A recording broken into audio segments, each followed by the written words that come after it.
and politics. We are here to simplify it for you.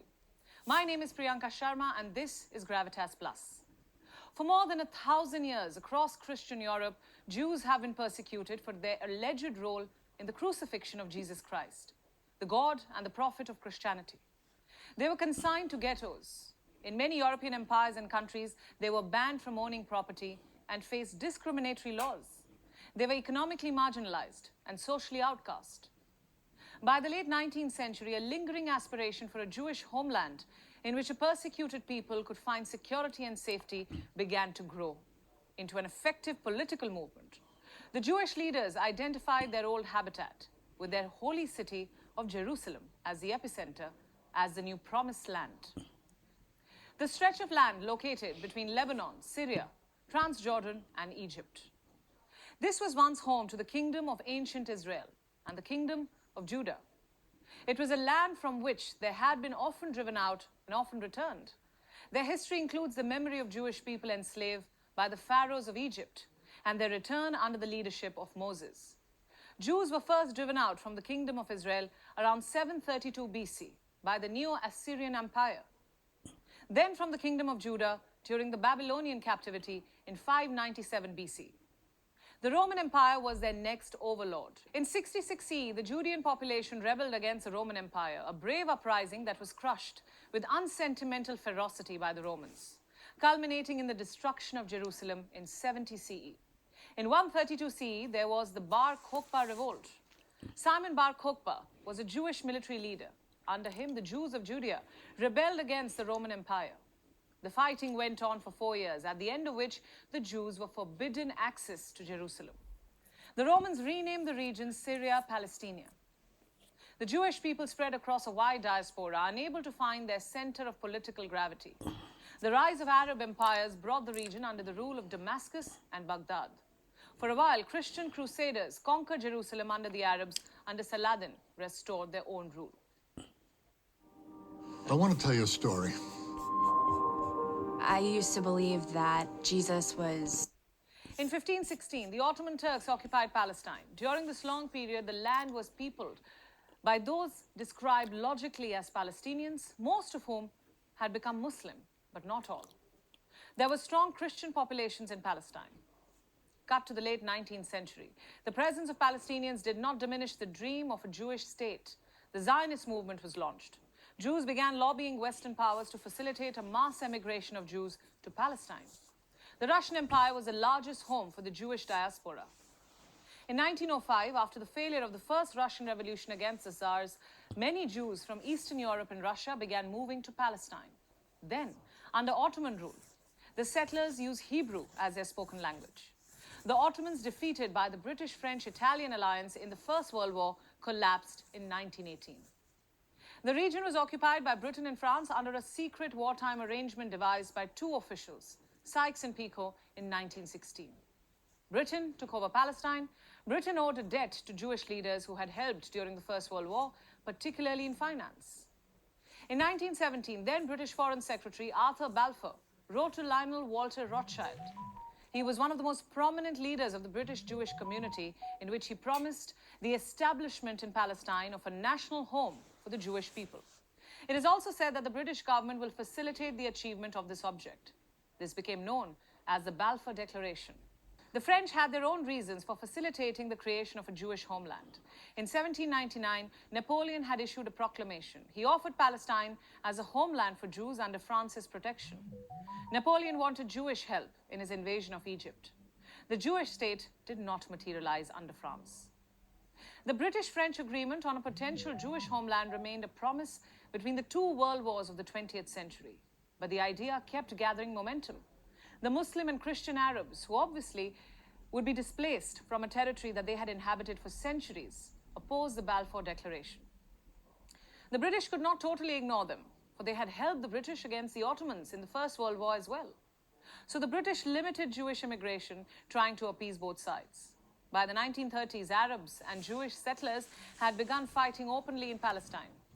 The tragedy of Jews and Judaism reached an unbelievable apotheosis during the Second World War, when the German Nazis under Hitler designed a horrific, unimaginable plan to kill every Jew in their domain in what is now known as the Holocaust.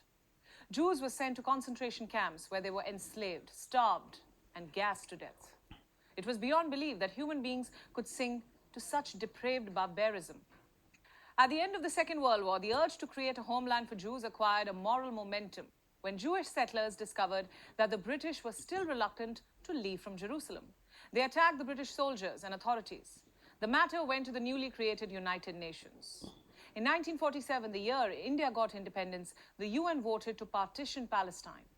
The United Nations adopted the resolution 181. According to it, there was to be an Arab state and a separate Jewish state.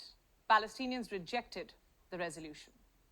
They mainly pointed two things. One, Jews were allotted nearly 56% of Palestine, despite making up just 33% of the population in Palestine.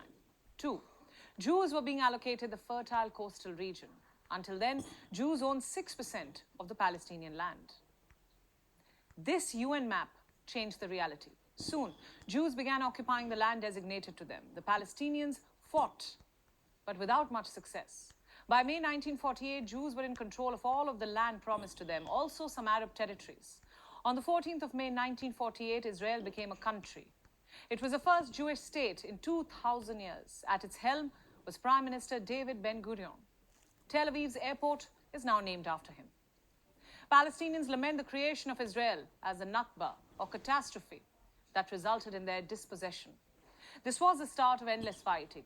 A day after the creation of Israel, Egypt, Jordan, Syria, Lebanon, and Iraq invaded Israel. The first Arab-Israeli war broke out. The Israelis fought off the Arabs. It also seized key territories. I want to tell you a story. I used to believe that Jesus was. In 1949, the UN brokered ceasefires. Israel was given permanent control of these territories. More than 700,000 Palestinians left Israel, and Israel became a Jewish majority country. In 1956, focus shifted to this water body in particular. The Suez Canal. It is vital to trade as it connects the Red Sea to the Mediterranean Sea. In 1956, Egyptian President Gamal Abdel Nasser nationalized the Suez Canal. In response, Israel invaded Egypt. Britain and France followed. US and Soviet Union brokered a peace deal. But peace was short-lived. In June of 1967, Israel carried out preemptive strikes on Egyptian and Syrian air forces. This sparked a six-day war. At the end of it, Israel captured the Sinai Peninsula and the Gaza Strip from Egypt. From Jordan, it took the West Bank and East Jerusalem, and Golan Heights from Syria. The Israel-Palestine conflict took center stage in the 1972 Munich Olympic attack. Extremists from the Black September group raided an Olympic Village dorm. They killed 2 Israeli athletes, took 9 others hostage, all of whom died eventually. In 1973, Syria and Egypt launched a surprise two-front war. It was Yom Kippur Day. The Arab forces gained ground in a victory which Egypt celebrates as historic. It recovered the whole of Sinai. America intervened to stop the war and lay the framework for an accord between the principal nations, Egypt and Israel. In 1978, Egypt and Syria signed the Camp David Accords. This led to the 1979 Egypt-Israel Peace Treaty, but all the while the question of Palestinian self-determination remained unresolved. In 1987, Palestinians living in the West Bank and Gaza Strip rose up against the Israeli government. It was the first intifada. Intifada meaning shaking off. In 1993, Oslo I Accords were signed between Israeli Prime Minister Yitzhak Rabin and Palestine Liberation Organization, or PLO, the negotiator, that is Mahmoud Abbas. It was the first direct Palestinian-Israeli peace agreement, and it set up a framework for the Palestinian self-governance in West Bank and Gaza. Israeli and Palestinian leadership recognized each other for the first time. This is then Israeli Prime Minister Yitzhak Rabin, and this is the leader of the Palestine Liberation Organization, Yasser Arafat. See them shaking hands?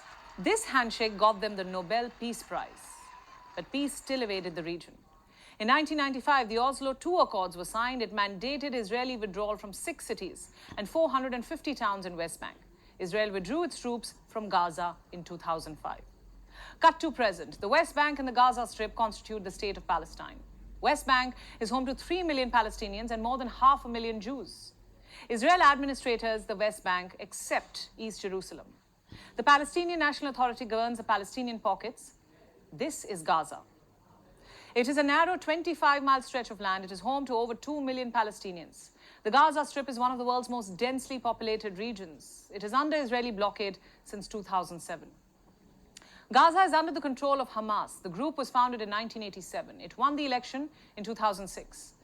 Western governments have branded Hamas a terrorist organization. Hamas orchestrated what is being called a Pearl Harbor moment in West Asia. Israel is calling it its own 9/11, one that has killed the most number of Jews since the Holocaust. There is no black and white in this conflict. Both Israelis and Palestinians see the land between the Jordan River and the Mediterranean Sea as their own. This land is sacred to Christians too. Israelis cite the Balfour Declaration as Israel's right to exist. The Palestinians regard it as the start of their dispossession. Here is something one often forgets about this declaration.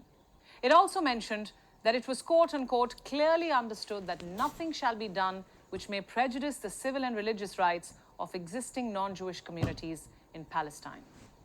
The Balfour Declaration was signed in 1917, but between 1915 and 1916, a set of 10 letters were exchanged between the British and Mecca's Amir.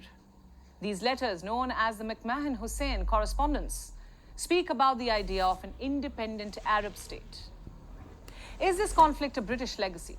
Something to think about. Here's something else. Why does a sustainable solution evade the region?